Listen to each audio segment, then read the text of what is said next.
Olga Petkevich will tell you about very practical and particular aspects of what's going on in the city of Daugavpils. As I already mentioned to you, it's a city of roughly 80,000 inhabitants at the moment, and roughly from 4 to 5,000 are Russian citizens, exactly from the background what we discussed. Olga, please. Hello. I would say even more.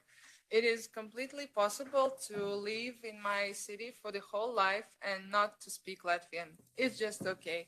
There are plenty of people like that, and have they committed any crime if it was okay that they spoke just Russian and spoke it for the whole of their life?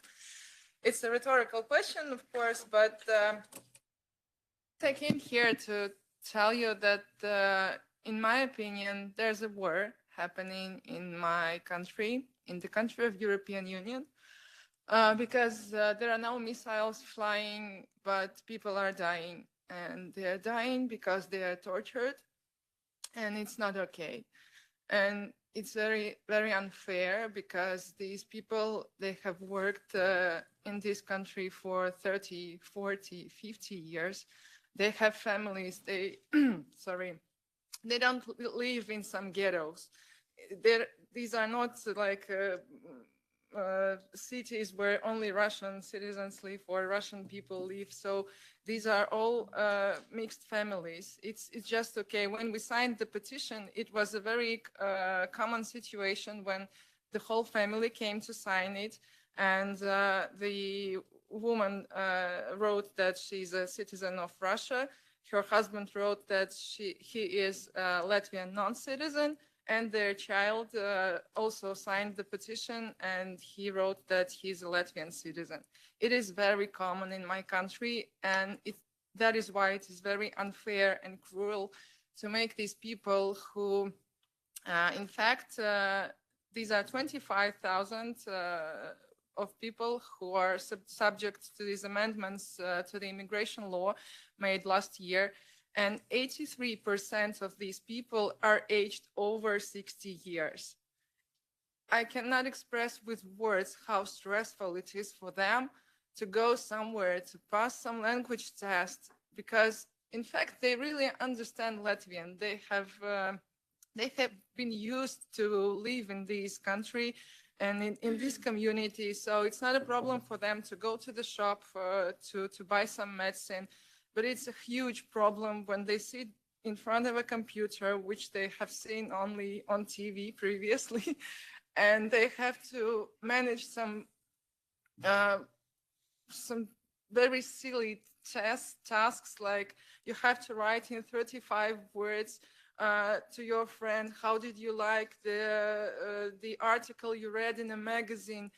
Nothing connected with reality. No one writes text like this in their mother tongue, but they have to do it in the language they don't use in everyday life.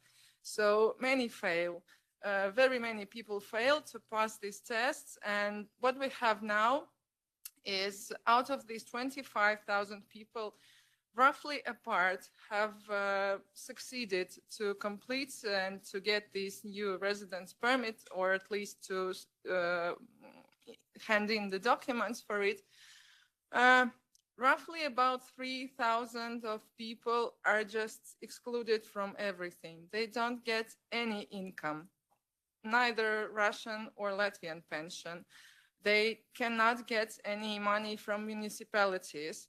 The mayor of my city is a very good person, but if he gives money to them, he will be a criminal, because they have no right to get anything from Latvian state. If they feel ill, they are excluded from the state healthcare system also. So it's a catastrophe. What I do is, I'm not a politician. I used to work as a journalist. I'm a mother. I'm just a person who feels very terrible because the authorities of my country just do it like that. So what I do is I collect money on Facebook. I have very many people who are ready to donate, because they also feel that this is very cruel towards old people. And as Neil said, Russian pensions are very tiny. It's okay to get between 100 and 200 euros per month as a pension. But all the fees they have to pay are just enormous. One language test costs 64 euros. They have to take at least 2 attempts in order to file the documents for any type of residence in Latvia. The application fee for the documents is exactly 100 euros. It's the sum these people live for the whole month, but they have to give this money in order to not to stay illegal if they can comply with all the other things that they have to comply in order to stay in their homes. And it's really awful. And the third part of all this audience, it's about roughly 9,000 people who have these 2 unsuccessful attempts of language test. Now, Latvian authorities were so kind that they gave them an opportunity to have a residence permit for 2 more years. And in this time, they have to write that I swear I will learn Latvian language in this period. Of course, they swear. Of course, they say that they will, but unfortunately, they won't. 90% of them won't, because in these 2 years, they will just become older, more feeble, and more weak. And it's just very interesting questions what happens with them in 2 years. So in fact, I have a letter. I have many of them, but just I will show you this. This is written by the woman who is 85 years old. She's a non-citizen of Latvia, which means that she was she was not born in Latvia before 1940. This is the main point for being Latvian citizen or non-citizen. In fact, she recalls Holocaust. And she says that some Jews were just shot down, and it was very quick. But now people in Latvia are dying because of real tortures, economical, social, and my country cannot cope to stay humane anymore.